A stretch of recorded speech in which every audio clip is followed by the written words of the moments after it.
Le Conseil a examiné et adopté trois projets de loi. Le premier projet de loi est relatif à une loi constitutionnelle qui porte révision de la Constitution.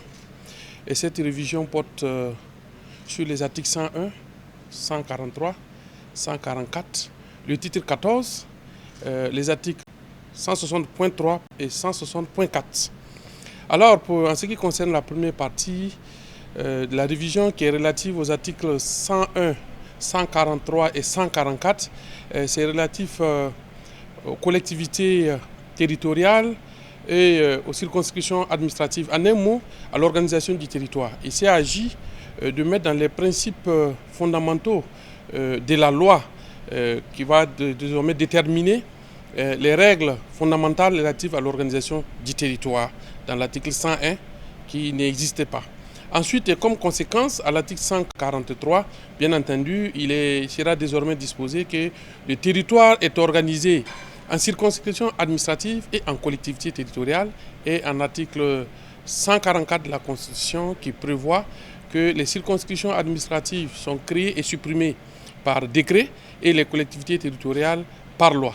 En ce qui concerne la deuxième partie de la révision, précisément l'article 160.3 et 160.4, il s'est agi de créer un organe qui est chargé de la régulation de la communication et de la protection des données à caractère personnel.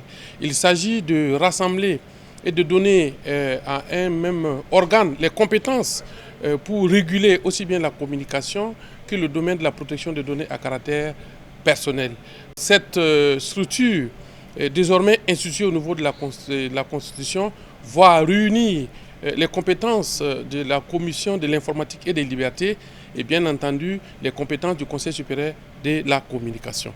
Et les deux projets de loi qui sont la conséquence de la révision de la Constitution à ce niveau, en ces articles 160.3 et 160.4, d'abord visent à modifier la loi qui porte protection des personnes à l'égard du traitement des données à caractère personnel, bien entendu pour tenir compte que désormais les compétences de la CIL vont être renvoyées au nouvel organe qui va être créé. Donc il était nécessaire que suite à cette modification constitutionnelle, que la loi qui porte protection des personnes à l'égard du traitement des données à caractère personnel, qui contient la CIL, puisse être modifiée pour harmoniser avec la révision constitutionnelle.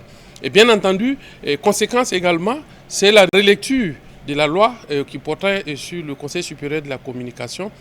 Désormais, la loi portant création d'abord, organisation, composition et fonctionnement du nouvel organe qui sera chargé de réguler la communication et la matière de la protection des données à caractère personnel. Voilà l'objet des trois rapports et des trois projets de loi qui ont été examinés et adoptés au titre du ministère de la Justice et des Droits humains chargé des relations avec les institutions.